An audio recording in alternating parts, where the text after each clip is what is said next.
சினிமாவுக்கு இந்திய உயரம் கொடுத்தவர் மகேந்திரன்.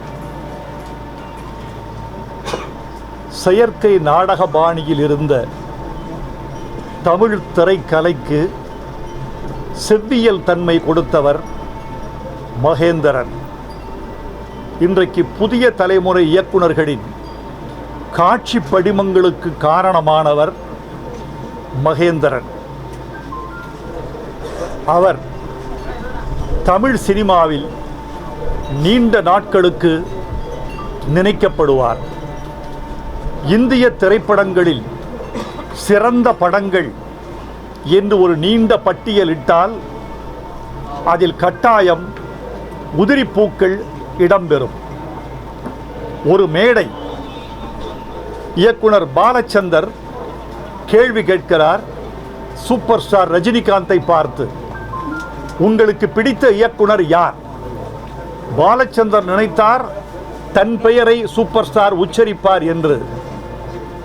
ரஜினிகாந்த் சொன்னார், எனக்கு பிடித்த இயக்குனர் மகேந்திரன் என்று. ஒரு கலை உலக வாழ்வில் ஒரு திருப்பத்தை ஏற்படுத்தியவர் மகேந்திரன்.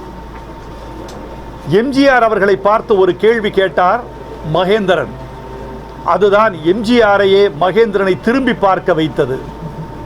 அவர் கேட்ட கேள்வி, ஒரு குதிரையில் சவாரி செய்கிற ஒரு வீரன் எப்படி பாட்டு பாடிக்கொண்டு வர முடியும்? இப்படி கேள்வி கேட்டு திரை உலகத்தை திருப்பியவர் மகேந்திரன். மகேந்திரன் மீது எனக்கு தனிப்பட்ட ஒரு மதிப்பு உண்டு. நாவல்களை திரைப்படமாக்கி படைப்பிலக்கியத்திற்கு பக்கத்தில் திரைக்கலையை கொண்டு வந்த பெருமை மகேந்திரனுக்கு உண்டு.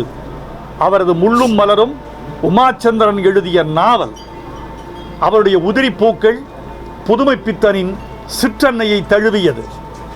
இப்படி படைப்பிலக்கியத்தையும் கலை இலக்கியத்தையும் ஒரே சம அந்தஸ்துக்கு கொண்டு வந்தவர் நம்முடைய மகேந்திரன் அவர்கள். எனக்கும் அவருக்கும் தனிப்பட்ட ஒரு உறவு உண்டு.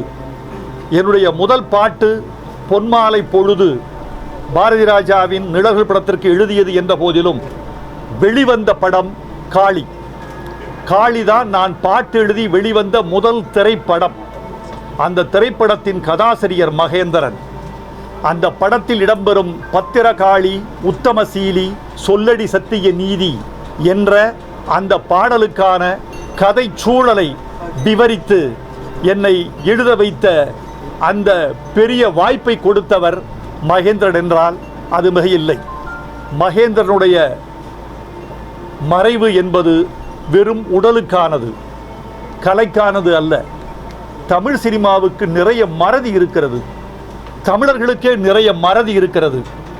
மறக்கப்படக்கூடாதவர்கள், மறதியின் வெளிகளை தாண்டி நினைக்கப்பட வேண்டியவர் மகேந்திரன்.